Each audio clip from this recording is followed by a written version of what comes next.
Digital marketing സ്ട്രാറ്റജിയാണ് ഇന്ന് cover ചെയ്യാൻ ഉദ്ദേശിക്കുന്നത്. There are few components of digital marketing strategy. Number 1, goals and objective. Digital marketing സ്ട്രാറ്റജിയുടെ കമ്പോണൻസുകളാണ്. ഒരു ഗോൾസും ഒബ്ജക്റ്റീവും. എന്താണ് ഗോൾസ് ഒബ്ജക്റ്റീവ് എന്ന് പറഞ്ഞു കഴിഞ്ഞാൽ ആ കമ്പനിക്ക് ഒരു ഗോൾസ് ഉണ്ടാവും ഇല്ലേ? ഒരു എക്സാമ്പിൾ ഞാൻ പറഞ്ഞുതരാം. ഒരു എഡ്യൂക്കേഷൻ ഇൻഡസ്ട്രി ആണെങ്കിൽ SLC കഴിഞ്ഞിട്ട് +2 അഡ്മിഷൻ നടത്തുന്ന ഒരു കോഴ്സ്, ഒരു സ്ഥാപനം. എനിക്കൊരു ക്ലയൻറ്റ് ഉണ്ടായിരുന്നു. അവരെ ഗോൾ എന്തായിരിക്കും? എനിക്ക് ഈ വർഷം 11th ക്ലാസ്സിൽ 100 അഡ്മിഷൻ വേണം എന്നതായിരിക്കും നമ്മുടെ ഗോള്. രണ്ടാമത്തെ കമ്പോണന്റ് ആണ് ഐഡന്റിഫൈങ് ദ ടാർഗറ്റ് ഓഡിയൻസ്. അപ്പൊ നമ്മുടെ ഈ എക്സാമ്പിളിൽ ഏതായ ടാർഗറ്റ് ഓഡിയൻസ് എന്താണ്? അപ്പൊ 11th വരുന്ന സ്റ്റുഡൻസ് ആണ് ഒരു target audience. 10th standard pass out ആയ സ്റ്റുഡന്റ് ആണ് ഒരു ടാർഗറ്റ് ഓഡിയൻസ് എന്ന് പറയുന്നത്. അപ്പൊ ആ സ്റ്റുഡൻസിനെ മാത്രം ടാർഗറ്റ് ചെയ്ത് ക്യാമ്പയിൻ ചെയ്ത് നടക്കുമോ? ആരെയും ടാർഗറ്റ് ചെയ്യണം. കാരണം സ്റ്റുഡൻസ് ഡിസിഷൻ മേക്കേഴ്സ് അല്ല. അപ്പൊ നമ്മളൊരു ക്യാമ്പയിൻ സെറ്റ് ആക്കുമ്പോൾ നമ്മൾ എന്ത് ചെയ്യാം? ടീനേജിനെ ടാർഗറ്റ് ചെയ്തുകൊണ്ട്, അതായത് 10th ക്ലാസ് 10th സ്റ്റാൻഡേർഡ് കഴിഞ്ഞ സ്റ്റുഡൻസിന്റെ ഏജ് ക്രൈറ്റീരിയ നമുക്ക് ഏകദേശം അറിയാം ഇല്ലേ? ആ ഏജ് സെറ്റ് ചെയ്തിട്ടുള്ള ഒരു ക്യാമ്പയിൻ സെറ്റ് ആക്കുക. അപ്പോൾ നമ്മുടെ ടാർഗറ്റ് ഗ്രൂപ്പ് എന്ന് പറഞ്ഞു കഴിഞ്ഞാൽ 10th അല്ലെങ്കിൽ 9th കഴിഞ്ഞ ആ ഒരു ഏജ് ക്രൈറ്റീരിയ എടുക്കുക. ആ ഏജ് ക്രൈറ്റീരിയ സെറ്റ് ആകുന്ന സ്റ്റുഡൻസ് 2 വർഷം അങ്ങോട്ട് എടുക്കുക. കാരണം ചില ആളുകൾ +2 കുറച്ച് ഗ്യാപ്പ് എടുത്ത് ചെയ്യാൻ ചാൻസ് ഉണ്ട്. എന്നിട്ട് അവരെ മാത്രം സെറ്റ് ചെയ്ത് ഒരു ക്യാമ്പയിൻ റൺ ചെയ്യുക. ഒന്ന്. രണ്ടാമത്, ഈ ഏജ് ഗ്രൂപ്പിലുള്ള സ്റ്റുഡൻസ് ഉണ്ടാകുന്ന പാരൻസിനെ കണ്ടെത്തുക. അവർക്ക് ഏജ് ഗ്രൂപ്പ് അപ്രോക്സിമേറ്റ് കാണാൻ പറ്റും. +1 പഠിക്കുന്ന ഒരു പാരൻസ് ഉണ്ടെങ്കിൽ, +1 പഠിക്കുന്ന സ്റ്റുഡൻസ് ഉണ്ടെങ്കിൽ അവൻ്റെ പാരൻസിന് ഏകദേശം 40+ ആയിക്കാണ് ഏജ്. അപ്പോൾ 40 + 55 ടാർഗറ്റ് ചെയ്താൽ മതി അപ്രോക്സിമേറ്റ്, റൈറ്റ്? ആ പാരൻസ് ആ റേഞ്ചിലേ വരുള്ളൂ. എന്തായാലും 40 ആയിക്കോണമെന്നില്ല, 45ഉം 48ഉം 50 ഒക്കെ ആവാം. ആ റേഞ്ച് എടുക്കുക.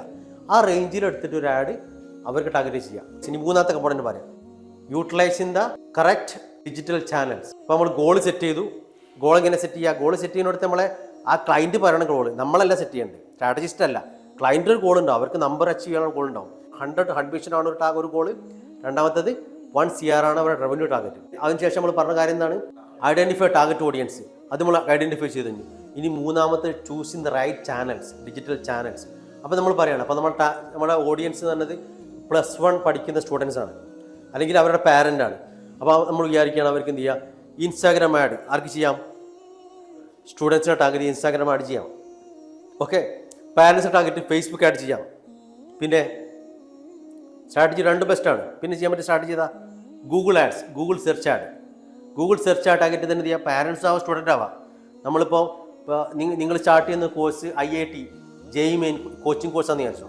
IIT coaching in Calicut, JEE main, JEE advance, NEET coaching in Calicut എന്ന കീവേഡുകൾ ബേസ് ചെയ്തിട്ട് ഒരു കീവേഡ് അനാലിസിസ് എടുത്തിട്ട് ഗൂഗിൾ ആഡ് ക്യാമ്പയിൻ റൺ ചെയ്യാം അല്ലേ? ആ കോച്ചിങ് സെൻറ്റർ ഇൻ കാലിക്കറ്റ് എന്ന് പറഞ്ഞ ഒരാൾ സെർച്ച് ചെയ്യുമ്പോൾ നമ്മൾ ആഡ് വന്നാൽ മതി. അപ്പോൾ അവിടെ ചാനൽ ചൂസ് ചെയ്യുന്ന കൊടുത്ത്, അപ്പോൾ ഫേസ്ബുക്കും അവിടെ നല്ല സ്ട്രാറ്റജിയാണ്, ഇൻസ്റ്റാഗ്രാം ഈ സ്റ്റുഡൻസിന് വേണ്ടി നല്ല സ്ട്രാറ്റജിയാണ്, ഗൂഗിൾ ആഡ്സ് നല്ല സ്ട്രാറ്റജിയാണ്. ഇനി ഇവരെ ബജറ്റ് കൂടെ നോക്കണം. 4ാമത്തെ പോയിന്റ്, ബജറ്റ് അലോക്കേഷൻ. എത്രയാണ് ബജറ്റ് ഉള്ളത്? ആ ബജറ്റ് എങ്ങനെ അലോക്കേറ്റ് ചെയ്യണം? എല്ലാ എമൗണ്ടും പോയിട്ട് ഗൂഗിൾ ആഡ്സിൽ പോയി സ്പെൻഡ് ചെയ്യാൻ പറ്റുമോ? അത് നല്ല സ്ട്രാറ്റജിയാണോ? ഞാൻ ഗൂഗിൾ ആഡ്സിന് ഗുണം എന്താ? ഗൂഗിൾ ആഡ്സിന് നീഡിയ ആളുകൾ അവിടെ വന്ന് സെർച്ച് ചെയ്യും. അപ്പം എന്തായാലും കൺവേർഷൻ പോസിറ്റ് കൂടും. പക്ഷെ എന്ന് കരുതിയിട്ട് കംപ്ലീറ്റ് മണി അവിടെ പമ്പ് ചെയ്യാൻ പറ്റുമോ? നമുക്ക് ഒരുപാട് AB ടെസ്റ്റ് ഒക്കെ നടത്തേണ്ടി വരും. ചിലപ്പം ഫേസ്ബുക്കോ ഇൻസ്റ്റാഗ്രാം കൺവേർഷൻ കൂടാൻ ചാൻസ് ഉണ്ട്. ഇപ്പോൾ എസ്പെഷ്യലി ഫേസ്ബുക്ക് ആഡൊക്കെ നല്ലോണം ഒപ്റ്റിമൈസ്ഡാണ്, മുമ്പത്തെ പോലെയല്ല.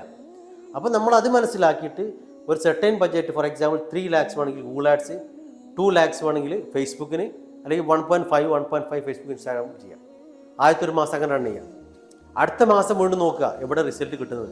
ചെയ്ത ശേഷം എവിടെ എനിക്ക് നല്ല കൺവേർഷൻ ആണെന്നത്, അതിനനുസരിച്ച് ബഡ്ജറ്റ് അങ്ങോട്ട് ഷിഫ്റ്റ് ചെയ്യാം റിസൾട്ടിനനുസരിച്ച്.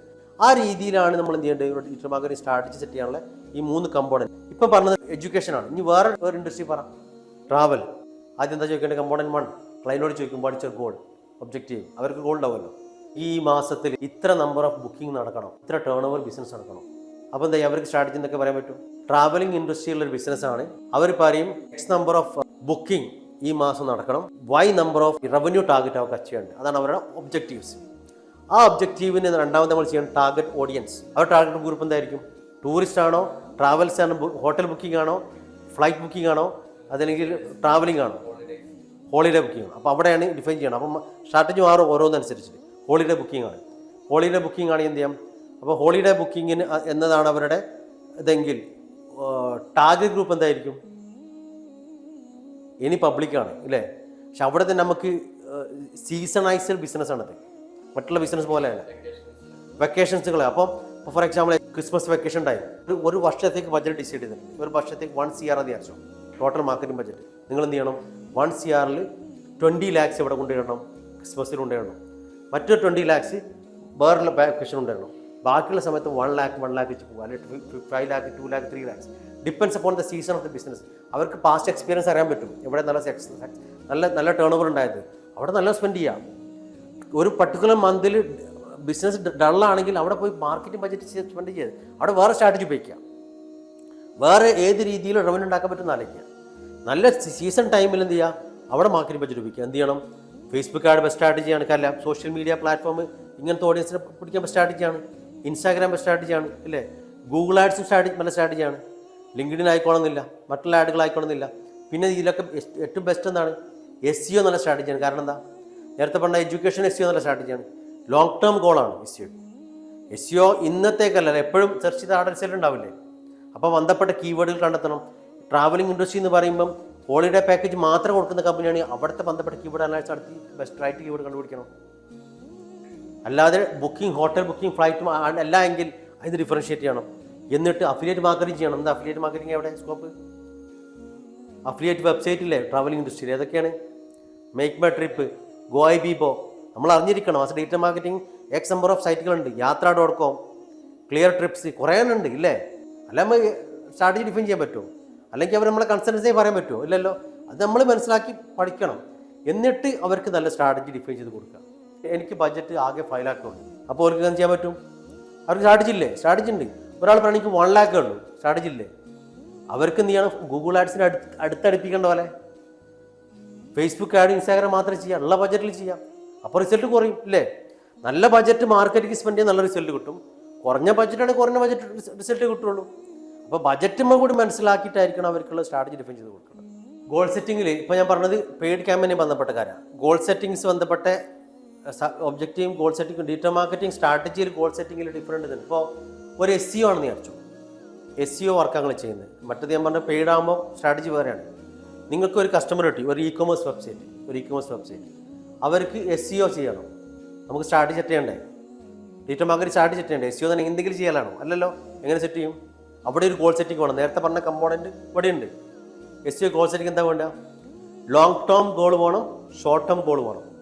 മെഷറബിൾ, അച്ചീവബിൾ ആയ ഗോളെ വെക്കാൻ പാടുള്ളൂ. അവർക്ക് നമ്മൾ എന്ത് ചെയ്യാം? SEOക്ക് ആദ്യത്തെ പരിപാടി എന്താ? കീവേഡ് അനാലിസിസ് അല്ലേ? കീവേഡ് അനാലിസിസ് നടത്തിയിട്ട് റൈറ്റ് ആയിട്ടുള്ള കീവേഡുകൾ മൊത്തം കണ്ടെത്തുക. ഒരു പക്ഷേ നമ്മൾ കീവേഡ് കാണിക്കുമ്പോൾ നമ്മുടെ നാട്ടിലൊക്കെ ഒരുപാട് SEO ഏജൻസികളുണ്ട്. അവർ പറയുന്ന നിങ്ങൾക്ക് SEO നമ്മൾ ചെയ്തുതരാം. 5 കീവേഡ്, 3 കീവേഡ്, 10 കീവേഡ്, 10 റുപ്യ 10 കീവേഡിന് 10,000 rupees, 5 കീവേഡിന് 5,000 rupees എന്നൊക്കെ പറഞ്ഞ് ചീപ്പ് റേറ്റിൽ വെച്ചിട്ട് അതിന് പിന്നാലെ പോകുന്ന ഒരുപാട് ഓണ്ടർപ്രണേഴ്സ് ഉണ്ട്. അതുകൊണ്ട് കാര്യമുണ്ടോ? ഞാൻ നേരത്തെ പറഞ്ഞ പോലെ അവിടെ ഉപയോഗിക്കുന്ന കീവേഡ് സെർച്ച് പോലെ എനിക്ക് എന്താ റിസൾട്ട് കിട്ടുമോ? എന്നെ സംബന്ധിച്ചിടത്തോളം ഞാൻ SEO ചെയ്യുമ്പോൾ ഒരിക്കലും നമ്പർ ഓഫ് കീവേഡിന് അവിടെ ലിമിറ്റ് ചെയ്യാറില്ല. ഞാൻ എപ്പോഴും പറയാം maximum number of keyword. SEO എന്ന് പറയുന്നത് ഓർഗാനിക് റാങ്കിങ് റിസൾട്ട് കൊണ്ടുവരിക എന്നുള്ളതാണ് അല്ലേ? അപ്പോൾ എനിക്കൊരു ബിസിനസ് ഉണ്ടെങ്കിൽ എൻ്റെ ബിസിനസ്സിൽ എത്ര കീവേഡ് ഉണ്ടെന്നുള്ളത് ഞാനല്ല തീരുമാനിക്കേണ്ടത്. ഞാനാണോ? ഡിജിറ്റൽ മാർക്കറ്ററാണോ? അല്ല. ആരാ തീരുമാനിക്കേണ്ടത്? അതിനൊരു ടൂളുണ്ട്. കീവേഡ് പ്ലാനറിൽ നമ്മുടെ ബിസിനസ്സിൻ്റെ 10 കീവേഡ് കിട്ടും കൊടുത്ത് ഞാൻ കീവേഡ് പ്ലാനിന് 100 കണക്ക് കീവേഡ് എടുത്ത് തരും. എന്നിട്ട് എനിക്ക് ഡിസൈഡ് ചെയ്യാം. എന്നിട്ട് നമ്മൾ സാധാരണ ചെയ്യുന്നത് വെച്ചാൽ നമ്മൾ ക്ലയൻറ്റിനോട് ചോദിക്കും. ക്ലയൻറ്റിൻ്റെ ബിസിനസ് നമ്മൾ മനസ്സിലാക്കിയിട്ട് നമ്മൾ ക്ലയൻറ്റ് ഏതാണ് നിങ്ങളുടെ കീവേഡ്? കാരണം അവർക്ക് അവരുടെ മനസ്സിൽ ഒരുപാട് കീവേഡ് ഉണ്ടാവും. അവർ 10 കീവേഡ് നമ്മൾ വാങ്ങും. നമ്മൾ ആ കീവേഡ് എന്ത് ചെയ്യും? കീവേഡ് പ്ലാനുകളൊക്കെ ഇടും. അല്ലെങ്കിൽ ഏതെങ്കിലും ഒരുപാട് കീവേഡ് ടൂളില്ലേ, കീവേഡ് ടൂൾ ഇടും. ചാറ്റ് ജിപിടിയിൽ ഈ 10 കീവേഡ് കിട്ടിയിട്ട് നമ്മൾ ചാറ്റ് ജിപിടി പറയും, കീവേഡ് അനലൈസ് നടത്താൻ പറയും. Get me all the keywords related to this similar keyword which has high search volume and very good competitions in this target area, in this geographic location.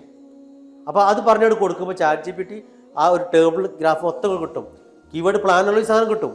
എന്നിട്ട് അത് മൊത്തം എന്ത് ചെയ്യുക? ഒരു എക്സലിലേക്ക് മാറ്റുക. നമ്മൾ നോക്കുക, കോമ്പറ്റീഷൻ നോക്കുക, സെർച്ച് വോളിയം നോക്കുക, മൊത്തം കീവേഡ് നോക്കുക. എന്നിട്ട് ക്ലയൻറ്റിനെ അയച്ചു കൊടുക്കുക. ക്ലയൻറ്റിനെ ചോദിച്ചാൽ ഇതിൽ നിങ്ങളെ കീവേഡ് അല്ലാത്തുണ്ടെങ്കിൽ അത് പറയാം. ആ റെഡ് മാർക്ക് തിരിച്ചയച്ചാൽ പറയാം. കാരണം എന്താ? നെഗറ്റീവ് കീവേഡ് ഉണ്ടാവും. ഇപ്പോൾ നമുക്കൊരു കസ്റ്റമർ ഉണ്ട് ദുബായിൽ. അവർ ക്ലീനിങ് സൊല്യൂഷൻ കമ്പനിയാണ്. പക്ഷെ അവരെ ക്ലീനിങ് എന്ന് പറഞ്ഞാൽ ഓഫീസ് ക്ലീനിങ് അല്ല. അവർ AC ഡക്റ്റ് ക്ലീനിങ് അങ്ങനത്തെ ക്ലീൻ സർവീസുകളാണ്. അപ്പോൾ അവർക്ക് നമ്മൾ എന്ത് ചെയ്യണം? ഓഫീസ് ക്ലീനിങ് അല്ലെങ്കിൽ ഹൗസ് മെയ്ഡ് ക്ലീനിങ് അതൊന്നുമല്ല.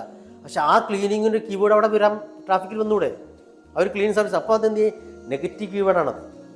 അത് മാറ്റി നിർത്തണം. അത് മാറ്റി നിർത്തിയിട്ട് റൈറ്റ് കീവേഡ് ഒരു നോക്കിയപ്പോൾ ഒരു 300 കീവേഡ് ഉണ്ട് വിചാരിച്ചു. 300 കീവേഡ് നമ്മൾ ഉപയോഗിക്കണം. SEO അങ്ങനെ ചെയ്യണം. അതുകൊണ്ട് ഗുണം എന്താ? അൾട്ടിമേറ്റ്ലി നമ്മുടെ ഗൂഗിൾ അനാലിറ്റിക്സ് എടുത്ത് നോക്കി കഴിഞ്ഞാൽ നമുക്ക് ultimately number of organic visits for the month 5000 കിട്ടില്ല റിസൾട്ട്. 5000 ആളുകൾ ഒരു മാസം എൻ്റെ വെബ്സൈറ്റിൽ വന്നു കഴിഞ്ഞാൽ പിന്നെ എൻ്റെ വെബ്സൈറ്റ് പ്രോപ്പറായിട്ട് ഒപ്റ്റിമൈസ്ഡ് ആണെങ്കിൽ എനിക്ക് ബിസിനസ് കിട്ടും. ഒപ്റ്റിമൈസ് തന്നെ എന്താ? ലാൻഡിംഗ് പേജ് ഒപ്റ്റിമൈസ് എന്ന പരിപാടിയുണ്ട്. നമ്മൾ SEO ചെയ്ത് ട്രാഫിക് വെബ്സൈറ്റ് കിട്ടുന്നതിന് വല്ല കാര്യമുണ്ടോ? അവിടെ നിങ്ങളുടെ റിസൾട്ട് കിട്ടണ്ടേ? വെബ്സൈറ്റ് SEO ചെയ്ത് ഒരു കസ്റ്റമർ വെബ്സൈറ്റിൽ ലാൻഡ് ചെയ്ത് കഴിഞ്ഞാൽ അയാളെ കൊണ്ട് എന്ത് ചെയ്യണം? അയാളെ കൊണ്ട് സെയിൽസോ പ്രൊഡക്ട്സ് വാങ്ങണം, പ്രൊഡക്ട്സ് വാങ്ങാൻ നടക്കണം, അല്ലെങ്കിൽ സർവീസാണെങ്കിൽ സർവീസ് വാങ്ങണം. അപ്പോൾ നമുക്ക് ബിസിനസ് നടക്കുള്ളൂ. അതിന് ചെയ്യണേ ആ ലാൻഡിംഗ് പേജ് പ്രോപ്പറായി ഒപ്റ്റിമൈസ് ചെയ്യണം.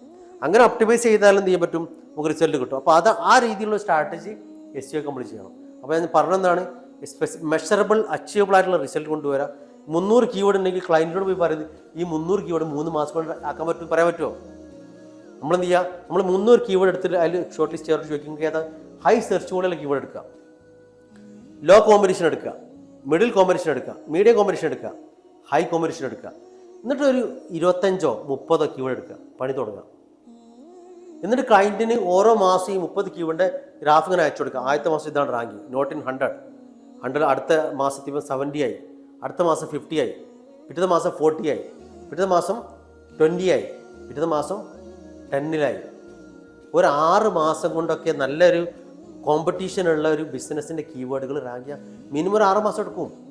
ചിലപ്പോൾ 3 to 6 months എന്ന് ഞാൻ എപ്പോഴും പറയാം. 3 to 6 months പറഞ്ഞാൽ 3 months പ്രോഗ്രസ് ഇങ്ങനെ കാണാൻ പറ്റും. അങ്ങനത്തെ ഒരു അച്ചീവബിൾ സ്മാർട്ട് ഒരു ഗോൾ സെറ്റ് ചെയ്യുക. ഇത്രയും കീവേഡുകൾ ഇത്ര സമയം കൊണ്ട് നിങ്ങൾ ചെയ്യുക. ഹൈ സെർച്ച് വോളിയം കീവേഡ് ഒരിക്കലും 3 months കൊടുക്കാൻ പാടില്ല. പറ്റുമോ? പറ്റിക്കോണമെന്നില്ല. സെർച്ച് വോളിയം കൂടുതലാണ്, കോമ്പറ്റീഷൻ കൂടുതലാണ്. സെർച്ച് വോളിയം എന്ന് പറഞ്ഞാൽ കൂടുതലാണ് അടുത്തെന്താ? Number of people searching for keyword is high, അത് ഗുഡാണ്. പക്ഷേ number of business using this keyword is high ആണെങ്കിലോ കോമ്പറ്റീഷൻ കൂടിയില്ലേ? കോമ്പറ്റീഷൻ കൂടിക്കഴിഞ്ഞാൽ അച്ചീവ് ചെയ്യാൻ ആ ഒരു റിസൾട്ട് കൊണ്ടുവരാൻ സമയം എടുക്കും, ഒബ്വിയസ്ലി ടൈം എടുക്കും. അപ്പോൾ ആ കീവേഡ് നമ്മൾ എന്ത് ചെയ്യാൻ പറ്റില്ല? 1 മാസത്തെ ഒരു ടാർഗറ്റ് കലണ്ടർ കൊടുക്കരുത്. അത് 6 മാസം കൊടുക്കേണ്ടി വരും, ചിലപ്പോൾ 1 വർഷം കൊടുക്കേണ്ടി വരും, കോമ്പറ്റീഷൻ അനുസരിച്ചിട്ട്. അപ്പോൾ അങ്ങനത്തെ ഒരു എസ്റ്റിമേറ്റ് ഒരു ഗോളുകൾ സെറ്റ് ചെയ്ത് കൊടുക്കുക. ഇത്രയും കീവേഡ് ഇന്ന സമയത്ത് കൊടുക്കാൻ പറ്റും. ഇത്രയും കീവേഡ് നമ്മളൊക്കെ ലോ കോമ്പറ്റീഷൻ ഇവിടെ 3 months ഉള്ളിൽ എന്തായാലും ചെയ്തിരിക്കും, നമ്മൾ അച്ചീവ് ചെയ്തിട്ടുണ്ട്. ഹൈ കോമ്പറ്റീഷൻ കീവേഡ് നമ്മൾ 6 months കൊണ്ട് നമ്മൾ ഏകദേശം എൻ്റെ ഗ്രാഫ് കാണിച്ചു കൊടുക്കാൻ പറ്റുന്നുണ്ട്. അതിനൊരു ബെസ്റ്റ് സ്ട്രാറ്റജി ഉണ്ട്. ആ സ്ട്രാറ്റജി അനുസരിച്ച് ഇങ്ങനെ പോയി കഴിഞ്ഞാൽ നമ്മൾ തിരക്കൂട്ടിയിട്ട് കാര്യമില്ല. പിന്നെ ബ്ലാക്ക് ഹാറ്റ് SEO ചെയ്തിട്ട് കാര്യമില്ല, വൈറ്റ് ഹാറ്റ് SEO ചെയ്യണം. ഗൂഗിൾ ഗൈഡ് ലൈൻസ് നോക്കിയിട്ട് യൂസർ ഓറിയൻറ്റഡ് SEO ചെയ്യാം. സെർച്ച് എഞ്ചിന് വേണ്ടി SEO ചെയ്യരുത്.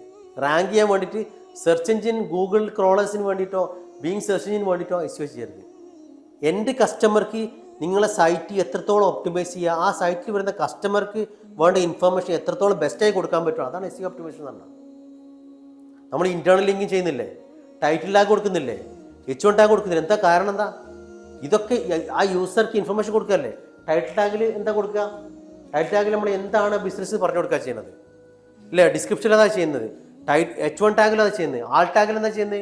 ഈ ഇമേജ് ഒരു ഐഫോണിൻ്റെ ഇമേജ് ഉണ്ട്, അവിടെ ആൾ ടാഗിൽ ഇമേജ് ആൾ ടാഗ് അത് കൊടുത്തു കഴിഞ്ഞാൽ യൂസർക്ക് ഒന്നുകൂടി ക്ലിയർ ആവുകയാണ് സംഭവം അല്ലേ? അപ്പോൾ ആ യൂസർ സെൻട്രിക് ആണ് ഇപ്പോഴത്തെ SEO എന്ന് പറഞ്ഞു കഴിഞ്ഞാൽ, അല്ലാതെ സെർച്ച് എഞ്ചിൻ സെൻട്രിക് അല്ല. ആ രീതിയിൽ SEO ചെയ്ത് കഴിഞ്ഞാൽ തീർച്ചയായും SEO നമുക്ക് അച്ചീവ് ചെയ്യാൻ പറ്റും എന്നുള്ളതാണ്. പിന്നെ നേരത്തെ പറഞ്ഞ പോയിന്റ്സുകളിൽ നിന്ന് ഡീറ്റെയിൽ ആയിട്ട് പോവാണ്. How to identify the right targeted audience. ഓരോ ബിസിനസ്സിനെ നോക്കിയിട്ട് അവരുടെ ആ ബിസിനസ്സിനോട് ചോദിക്കണം, ക്ലയൻറ്റിനോട് ചോദിക്കണം, എന്താണ് നിങ്ങളുടെ ബിസിനസ്, എന്താണ് നിങ്ങളുടെ ടാർഗറ്റ് ഗ്രൂപ്പ്, നിങ്ങൾ ഏത് ജിയോഗ്രഫിക്കൽ ലൊക്കേഷനിലാണ് നിങ്ങൾ ചെയ്യുന്നത്. നമ്മൾ ആ ബിസിനസ് ക്ലിയറായി പഠിച്ചിട്ട് വേണം സ്ട്രാറ്റജി ഡിഫൈൻ ചെയ്യാൻ. എന്നിട്ട് അവരുടെ ടാർഗറ്റ് സെഗ്മെൻറ്റ് എന്ത് ചെയ്യാം, നമുക്ക് റീടാർഗറ്റ് ചെയ്യാൻ പറ്റും.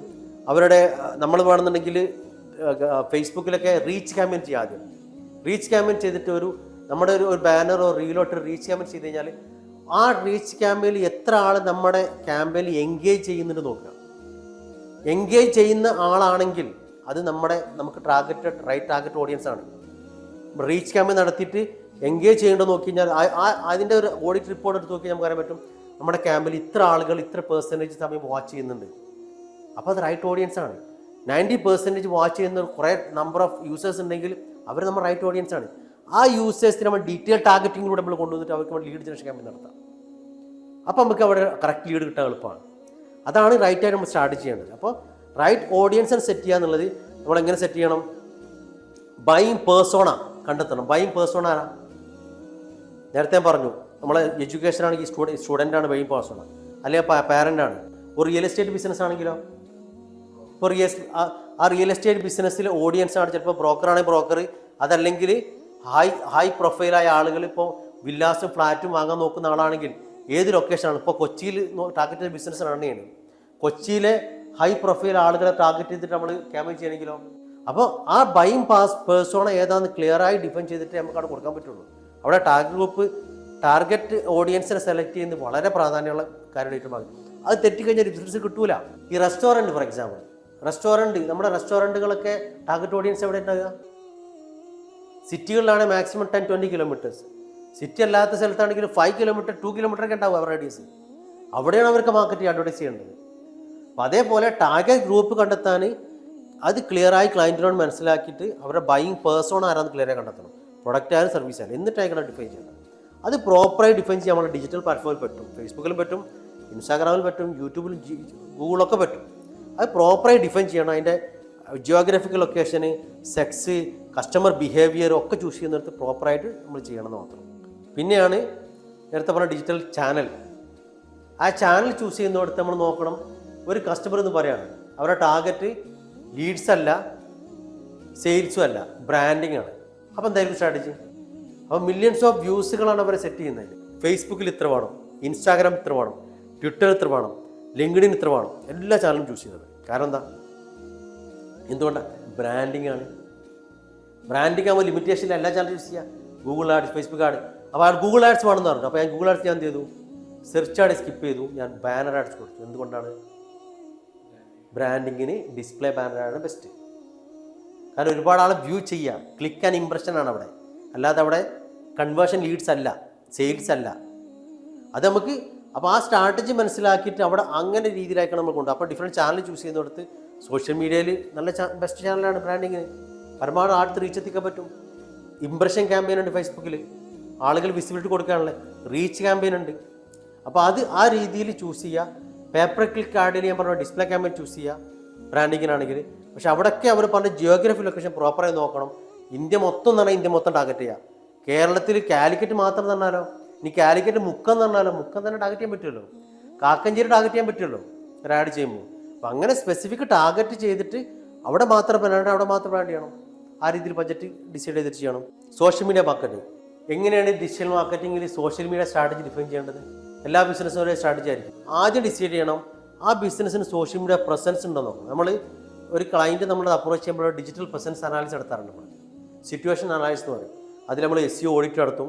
അവരുടെ ഡിജിറ്റൽ പ്രസൻസ്, അവരുടെ കമ്പനി ബ്രാൻഡ് എവിടെയൊക്കെ പ്രസൻറ്റാണ് നോക്കും. എസ്പെഷ്യലി എമർജിങ് ട്രെൻഡായ Facebook, Instagram, Twitter, LinkedIn, YouTube, ഇതിലൊക്കെ ഇവർ പ്രസൻസ് ആണോ നോക്കും. എങ്ങനെ പ്രസൻസ് ആണോ നോക്കും? അവരുടെ ബിസിനസ് പ്രസൻസ് ആണോ നോക്കും. അപ്പോൾ അവരുടെ ബിസിനസ്സിൻ്റെ അക്കൗണ്ട് ഉണ്ടോ നോക്കും. ഇല്ലെങ്കിൽ നമ്മൾ തീർച്ചയായും പറയും നിങ്ങൾ ഉണ്ടാക്കണം. ഒരു പ്രസൻസ് എല്ലായിടത്തും വേണം. അപ്പോൾ അതുകൊണ്ട് നമ്മൾ ഗൂഗിളിൽ സെർച്ച് ചെയ്താലും എവിടെ സെർച്ച് ചെയ്താലും അവരുടെ ബിസിനസ്സോ പ്രൊഡക്റ്റോ സർവീസോ അതിൽ ഒരു അക്കൗണ്ട്, ഒരു പേജ് ഉണ്ടായിരിക്കണം. നമ്പർ 1 ആണ്. രണ്ടാമത്തെ എന്താണ് സോഷ്യൽ മീഡിയ സ്ട്രാറ്റജി? അതിലേക്ക് ഒരു കറക്റ്റ് സ്കെഡ്യൂളായിട്ട് എന്ത് നടക്കണം? ഒരു calendar schedule base, calendar schedule പറഞ്ഞതില്ലേ, കലണ്ടർ സ്കെഡ്യൂൾ ബേസ് ആയിട്ട് എന്ത് ചെയ്യണം? പോസ്റ്റിംഗ് പോകണം. അല്ലാതെ തോന്നുമ്പോഴല്ല പോസ്റ്റിംഗ്. നമ്മളൊക്കെ ബിസിനസ്സുകാർ എന്താ ചെയ്യുക? എല്ലാവരും ഫേസ്ബുക്കിന് ഓണറായിരിക്കും, ഫേസ്ബുക്ക് പേജിനും ഇൻസ്റ്റാഗ്രാം അക്കൗണ്ടൊക്കെ ഉണ്ടാവും. എന്നിട്ട് അവർക്ക് സൗകര്യം ഉണ്ടാകുമ്പോൾ റീലൊക്കെ ഇടും, അവർക്ക് സൗകര്യം ഉണ്ടാകുമ്പോൾ ഒരു ബാനറാണ് പോസ്റ്റ് ചെയ്യും. എന്നിട്ട് പിന്നെ ഞാൻ ചെയ്യുന്നുണ്ട്, ഞാൻ ബൂസ്റ്റ് ചെയ്യാറുണ്ട്, ഞാൻ 200, 300, 500 കസ്റ്റമർ എടുക്കുന്നത് ബൂസ്റ്റ് ചെയ്യാറുണ്ട്. പക്ഷെ എനിക്ക് ബിസിനസ് കിട്ടില്ല. ഇങ്ങനെ പറയാം, ഞാൻ ബൂസ്റ്റ് ചെയ്യാറുണ്ട്. ഞാൻ ഫേസ്ബുക്ക് ഷെയർ ചെയ്യും. മുമ്പ് ചില ആളുകൾ നമ്മളെ അപ്രോച്ച് ചെയ്യും, ഒക്കെ ഓല ഡിസൈഡ് ചെയ്യാം. നമുക്ക് ഫേസ്ബുക്ക് പേജ് ഉണ്ട്, ഇൻസ്റ്റാഗ്രാമും ഫേസ്ബുക്ക് ഉണ്ട്, ഒക്കെ ചെയ്യുന്നുണ്ട്. ഞാൻ ബൂസ്റ്റ് ചെയ്തു, പക്ഷേ വലിയ റിസൾട്ട് കിട്ടുന്നില്ല, സെയിലും നടക്കുന്നില്ല. ഞാൻ ഇന്നാളെ 1000 രൂപയ്ക്ക് ബൂസ്റ്റ് ചെയ്തു. ഫേസ്ബുക്കിൽ നമ്മൾ റീൽസ് നമ്മൾ ചെയ്യുന്നുണ്ട്, ഇൻസ്റ്റാഗ്രാം ചെയ്യുന്നുണ്ട്, ബാനർ ചെയ്യുന്നുണ്ട്, എല്ലാം നമ്മൾ ഇടുന്നുണ്ട്. പക്ഷെ നമുക്ക് റിസൾട്ട്, നമുക്കൊരു ബിസിനസ് കിട്ടുന്നില്ല. കിട്ടുമോ ബിസിനസ്? പ്രോപ്പർ സ്ട്രാറ്റജി വേണം, പ്രോപ്പറായിട്ട് സ്കെഡ്യൂളായി എല്ലാ ദിവസവും. Time of post is important. എപ്പോഴെങ്കിലും പോസ്റ്റ് ചെയ്തൊരു കാര്യമല്ല. എസ്പെഷ്യലി വർക്കിംഗ് ഡേയ്സിൽ ആഫ്റ്റർ 5:30, 6 ആണ് ബെസ്റ്റ് ടൈം. പക്ഷേ ലിങ്ക്ഡിൻ അത് ബെസ്റ്റ് ടൈമാണോ? അല്ല. ലിങ്ക്ഡിൻ ടാർഗറ്റ് ചെയ്ത ബിസിനസ് ആണെങ്കിൽ മോർണിംഗ് ആണ് ബെസ്റ്റ് ടൈം. യൂട്യൂബ് ഇതൊക്കെ അതുപോലെ സൺഡേസ് എപ്പോഴാണ് ബെസ്റ്റ് ടൈം? രാവിലെയാണ് ബെസ്റ്റ് ടൈം സൺഡേ. ഇതൊക്കെ വ്യത്യാസമുണ്ട്. ഇത് നോക്കിയിട്ട് ഇപ്പോൾ റെസ്റ്റോറൻറ്റ് ബിസിനസ്സിന് അവർക്കുണ്ടെങ്കിൽ മൺഡേ ടു ട്യൂസ്ഡേ അല്ലെങ്കിൽ ഒരു ഷെഡ്യൂൾ ആക്കി കാര്യമുണ്ടോ? അവർക്കൊരു പക്ഷേ സാറ്റർഡേ സൺഡേ ചെയ്യണോ? ബിസിനസ് വ്യത്യാസമുണ്ട്. ഒരു സൂപ്പർ മാർക്കറ്റ് അവരുടെ സോഷ്യൽ മീഡിയ ചെയ്യുന്നുണ്ട്. അവർ കമ്പനി ഏജൻസി കൊടുത്തു, ഏജൻസി മൺഡേ ടു ഫ്രൈഡേ ചെയ്തു, സാറ്റർഡേ സൺഡേ ഓഫാണ്. കാര്യമുണ്ടോ? നമുക്ക് ഡിജിറ്റൽ മാർക്കറ്റിങ്ങിൽ റെസ്റ്റോറൻറ്റ് ബിസിനസ് ഉണ്ടായിരുന്നു. ബാംഗ്ലൂർ ഒരുപാട് ഒരുവിധം ടോപ്പ് റെസ്റ്റോറൻ്റ് ഒക്കെ നമ്മൾ കഴിഞ്ഞായിരുന്നു. നമുക്ക് അവർ ചെയ്തെന്ന സാറ്റർഡേ ആയാലും സൺഡേ ആയാലും നമ്മുടെ പോസ്റ്റ് പോകും, നമ്മൾ സ്കെഡ്യൂൾ ചെയ്ത് വെക്കും, അത് കറക്റ്റ് പോസ്റ്റ് പോകും. അപ്പോൾ ആ രീതിയിൽ സോഷ്യൽ മീഡിയ സ്റ്റാർട്ട് ചെയ്യുമ്പോൾ ടൈം പ്രാധാന്യമുണ്ട്, അതിന് സ്കെഡ്യൂളിങ് പ്രാധാന്യമുണ്ട്, അതിലുപയോഗിക്കുന്ന കീവേഡ്സുകൾ. ഇപ്പം ഹാഷ്ടാഗിൻ്റെ ട്രെൻഡ് കഴിഞ്ഞു. ഹാഷ്ടാഗിന് വലിയ കാര്യമില്ല. ഇപ്പം എന്താ കാര്യം? കീവേഡ്സുകളാണ്. അപ്പോൾ പോസ്റ്റ് ചെയ്യുന്ന സമയത്ത് ആ ഒരു പർട്ടിക്കുലർ പോസ്റ്റുമായി ബന്ധപ്പെട്ട കീവേഡുകൾ പരമാവധി ഉപയോഗിക്കണം. എന്ത് കീവേഡാ? സെർച്ച് വോളിയുള്ള കീവേഡ്, എന്തെങ്കിലും കീവേഡല്ല. നമ്മൾ ഉപയോഗിക്കുന്ന കീവേഡ് സെർച്ച് വോളി ഉണ്ടെന്ന് ഉറപ്പെടുത്തണം. ഇതിലൊക്കെ വരുന്ന കാര്യം തന്നെയാണ് കണ്ടന്റ് മാർക്കറ്റിംഗ്. ഡിജിറ്റൽ മാർക്കറ്റിങ്ങിൽ കോണ്ടന്റ് ഇല്ലാത്തൊരു പരിപാടിയില്ല. അവിടെയാണ് ChatGPT പ്രാധാന്യം. കോണ്ടന്റ് എവിടെയൊക്കെ കൊടുക്കണം? പോസ്റ്റിംഗ് ചെയ്യാൻ ബാനർ ആണെങ്കിൽ അതിൻ്റെ കണ്ടന്റ്, റീൽസാണ് അതിൻ്റെ കണ്ടന്റ്, വീഡിയോസാണ് അതിൻ്റെ കണ്ടന്റ്, ലാൻഡിംഗ് പേജിൻ്റെ content, posting caption description content, ഇതൊക്കെ കണ്ടന്റാണ്. പക്ഷേ ഇവിടെയൊക്കെ നമ്മൾ ശ്രദ്ധിക്കേണ്ടത് വെച്ചാൽ ഞാൻ നേരത്തെ പറഞ്ഞ പോലെ പരമാവധി കീവേഡ് ഒപ്റ്റിമൈസ് ചെയ്തിട്ട് ചെയ്യാൻ കൊടുക്കുക. ഹാഷ്ടാഗ് ഉപയോഗിക്കാം, പക്ഷെ വലിയ കാര്യമൊന്നുമില്ല. ഇപ്പം ഔട്ട്ഡേറ്റഡ് ആയിട്ടുണ്ട്. പക്ഷേ ഇന്ന് പല ആളുകൾ ഇപ്പോൾ ഉപയോഗിക്കുന്നുണ്ട്. പക്ഷെ നമ്മളവിടെ ഹാഷ്ടാഗിനേക്കാൾ ഉപരി ഇമ്പോർട്ടൻസ് എന്തിന് കൊടുക്കുക? കീവേഡിന് കൊടുക്കുക സോഷ്യൽ മീഡിയയിൽ.